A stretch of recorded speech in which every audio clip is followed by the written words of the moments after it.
And Football at 4 is powered by the Inside the Birds podcast. It's brought to you by Bet365. Whatever the sport, whatever the moment, it's never ordinary at Bet365. Geoff Mosher from the Inside the Birds podcast and PhillyVoice.com joins us right now on the first day of training camp. Now, Mosher, you and I often joke, the summer is over. It is over. No, I refuse to believe it, Mike. It's not over. It's just training camp. You know what? I'm going to make a provision. The summer isn't over until pads come out at training camp. And then when you and I talk on the day that pads come out at training camp, I'm going to say the summer's not over until the first preseason game is over. And then I might extend after that. Right. That's the 7th, by the way, the first preseason game. Howie and Nick spoke earlier today. The Eagles were back on the field. I think the big takeaway there was, were you surprised that Jiad Campbell was on the field and practicing in limited capacity, but he was out there and ready to go, something we weren't sure? Well, yeah, 2 surprises that he was going to be out there because Vic Fangio alluded to him not being ready until August. So maybe Vic is telling you that summer's over, or at least it's already August. And then the second surprise was that they said he was going to be limited, but to my knowledge, it looked like he pretty much participated in all of the team drills as well. Now, there's no pads out, so I'm guessing limited to them. And if this were a full practice in pads, that he wouldn't have been out there, and that makes a lot of sense. But this is a game changer, Mike. I mean, if it's a game changer in the sense that he's already out there working on the first day with everybody else. So the thought that Jeremiah Trotter would definitely be the starter opposite or alongside Zach Bond for the season opener now has to be, I'm not saying it can't happen, but now you got to look and see how much Campbell can develop throughout the course of an entire training camp. Well, and the other not revelation, but was confirmed is that Nico Dean's on the PUP list. What does that mean to start the season on the PUP list? Well, I mean, he can come off at any time, I believe. So it's not that big of a deal, kind of like Sidney Brown last year. But the reality is that he's probably I was told not to expect him until October. Now, again, that doesn't mean that he can't make a faster progression. Who knows? But I expected him to start on PUP, and I would be surprised if he came off anytime soon. Okay, one of the other stories today, Campbell back on the field, but another guy who had a similar situation last year that was hurt, missed some time, was Cooper DeJean. He was playing safety today with the first team. Is that a surprise that he was getting some safety reps, first team safety reps out there? Not a surprise because we discussed it. We saw it in OTAs and we discussed, that he was going to in base packages, in base when they don't have a nickel corner on the field, which is not often. He is going to compete at safety and at outside corner. And I do feel like on the horizon, Mike, there's more to the story at safety. I'm going to talk about this more on the next Inside the Birds podcast that will drop. It's just a little too detailed to get into right here, but I'll say for now and for the future, I'm very interested to see how this safety picture works out here. But I mean, I do know that when they were in 5 defensive back formations today, he was nickel corner where you're going to see him. My follow-up to this would be then, let's just say he was an outstanding safety and that's what they want to do with him. Do they have the corner talent at nickel to allow him to move from that spot and vacate it? I mean, it's a good hypothetical, but it's just not, to me, a realistic one. They drafted Makuba. They've got, for now, Reed Blankenship entering the last year of his deal. I mean, maybe if somebody got hurt, that's a really good question. Do they want to put him in over a Sidney Brown and then live with whoever they can at nickel? And I don't know what the answer to that is because we haven't really seen Mac McWilliams, who profiles as a nickel corner, play. You can get around things by using certain types of sub packages. You can play big nickel with more safeties. Makuba himself has played nickel back, right, in college. So that's a potential backup that is just not getting the reps there now. Kind of have to see how it goes throughout camp and see who is the backup slot corner.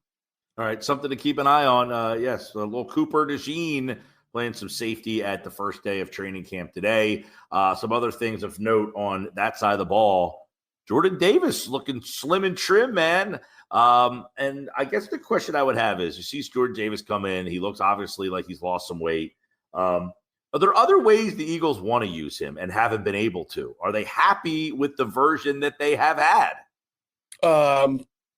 No, I mean, I don't think that they're ecstatic that they traded up in the first round to get a guy who's basically playing 13 snaps a game, but they picked up his fifth-year option for a reason. They talked about his playoff run and even the December games where he started to flash a little bit more as a pass rusher. And let's see now, he did come in appearing slimmer. We talked a lot about Moro Ajomo stepping into that Milton Williams role as a 3 technique, as an interior pass rusher when you're in a 4-man front. And Moro has to prove that he can not only occupy the same amount of snaps that Milton did, but also play at a high level and give a pass rush the way Milton Williams did, or at least something close to that for this defense to be good.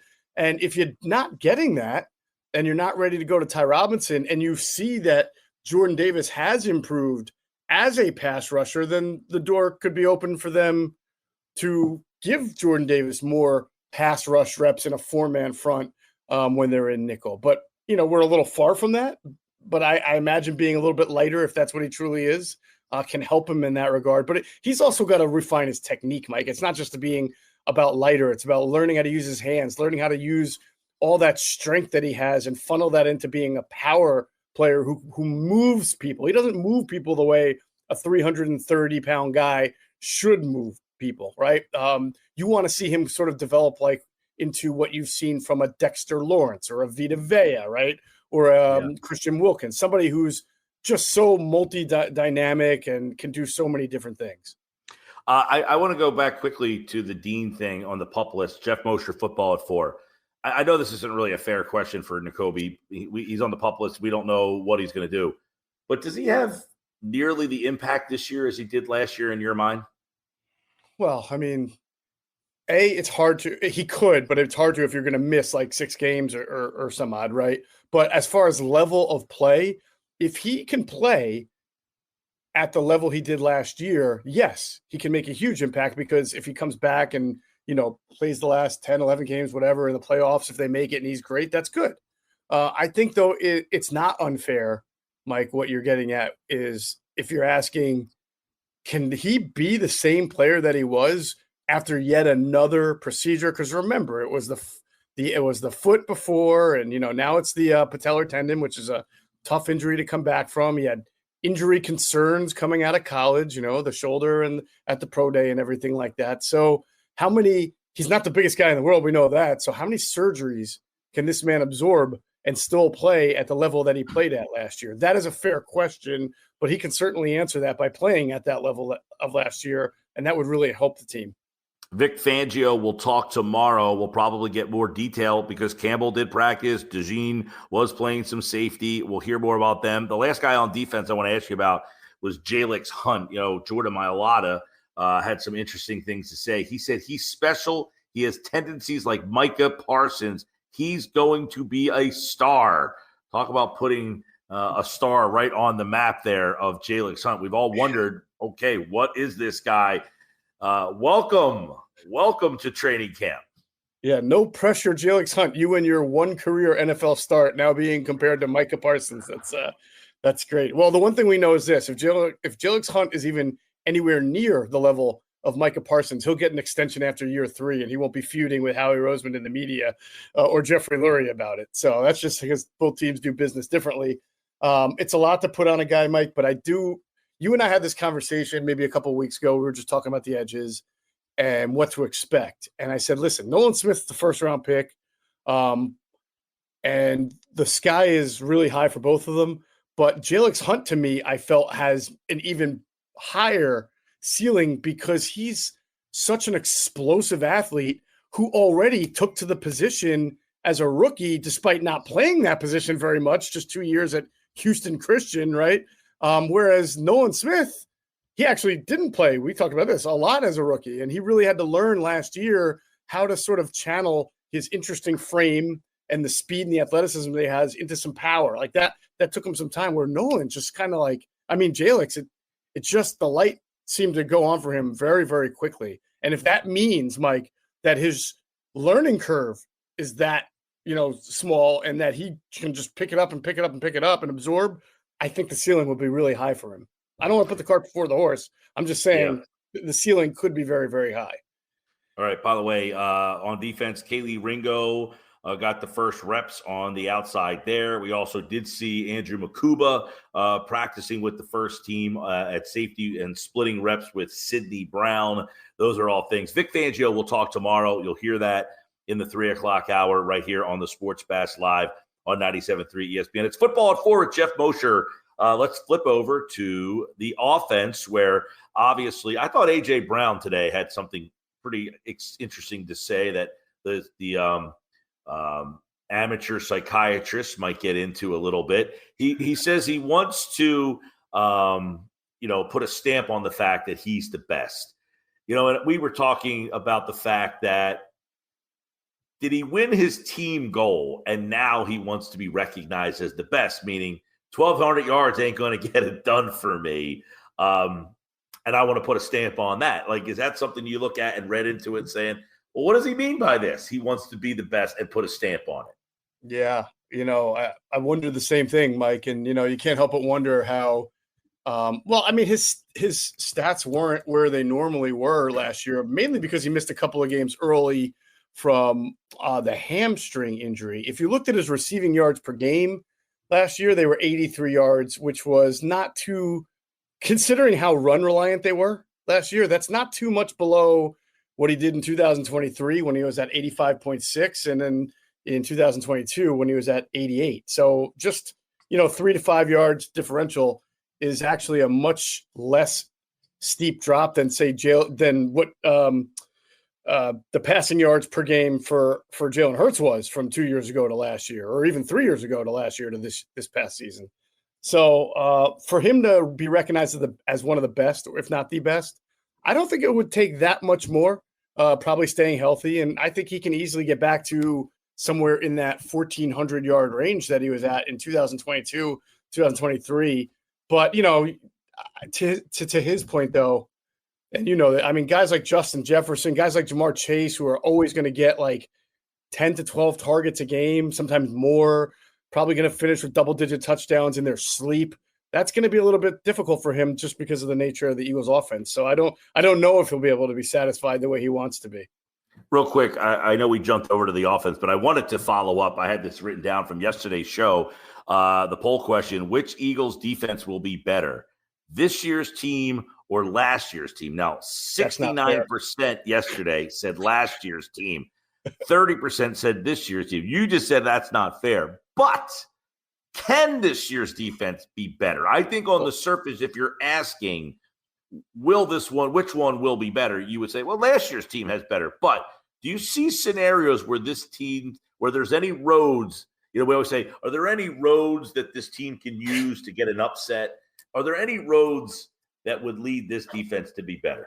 Well, first you'd have to ask me, like, if we were going to take this argument to the most specific, really, like scalpel and forceps to it, they were the number one defense last year. So tell me what ranks higher than number one that this year's defense can achieve. Because if we're being literal, the only thing they can do is tie last year's defense, correct? So I don't know what basis that they would be judged on other than that. Well, we know those NFL rankings sometimes can be subjective based on the fact, well, you're winning, so your run defense, teams don't run the ball on you, so you have the number one rush, that kind of stuff. Points per game, maybe. I don't know. But, I guess when you're saying, I think that this defense, like last year's defense worked its way up to the number one defense. They didn't start out there. They kind of worked their way. They were one of the worst. They were one of the worst in 4 weeks. well, like, theoretically, I would say, and I was talking about this yesterday, so you can chime in with me here. Mm-hmm. Josh Sweat right now, I would say he's better, but could Jalyx Hunt at the end of the year be better than Josh Sweat? Yes, anything is possible. Anything is possible. Yeah, it's but no. Like, it's not like if you asked me if Antoine Powell-Ryland could be as good as I wouldn't say anything is possible. Certainly the doorway is open for that to happen. Do I think it's a fair? In other words, it's a fair question to ask. Like, hey, Jalyx Hunt at the end of the year is 10.5 sacks, and you were like, this guy was unbelievable. I didn't see it coming, but hey, it's in there. Yeah, the one thing last year's defense really did well, also within the confines of being number one, was produce a lot of takeaways from about probably like week 9 on, and into the playoffs. And well, they lost 15. Hard. They lost 15 and a half sacks from last year's team. I mean, Yeah. So you got to find those sacks somewhere. If you lose 15 and a half and don't replace them, you're under 30 sacks for the season. That's not good enough. So they're going to have to get them somewhere. Like, could the whoever plays safety, if Andrew Makuba is the safety, do you see a scenario where you're like, he actually was better than C.J. Gardner-Johnson? I can see any scenario where one individual player is better than the person that they replaced. However, when we're talking about a Jomo for Milt, and we're talking about Jalyx Hunt for Josh Sweat and Makuba for CJ Gardner-Johnson, I see that as highly unlikely that at the end of the day, we're saying, man, all 3 of these guys were better than the guys that they replaced. It does, and then Ringo better than Slay. Okay. It just doesn't happen that way. So what's more important?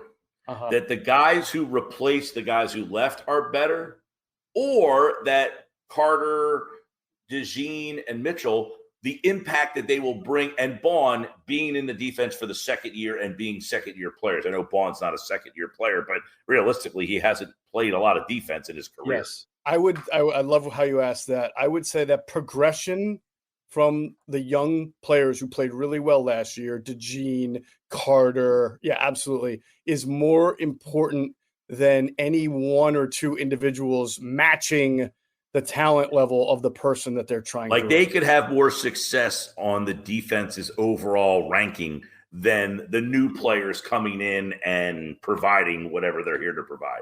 Right. And I think the real question is, if the offense is going to be somewhat sporadic, I think that we can fairly say last year, despite all the star power, that the offense was sporadic. It ranked like it was in the middle of the pack, if I recall correctly. I'm trying to look at the rankings right now. 8th, 9th, 1, 2, 3, 4, 5, 6, 7, 8. All right, 7th or 8th. All right, which is fine. That's not bad at all. But if the defense only ranks 7th or 8th this year and not number 1, can the offense compensate by getting into a top 5, top 6 rating? Because, if you're top 10 in both, you're going to be right there with everybody. If you're outside the top 10 in one or the other, then the other side has to compensate. Yeah.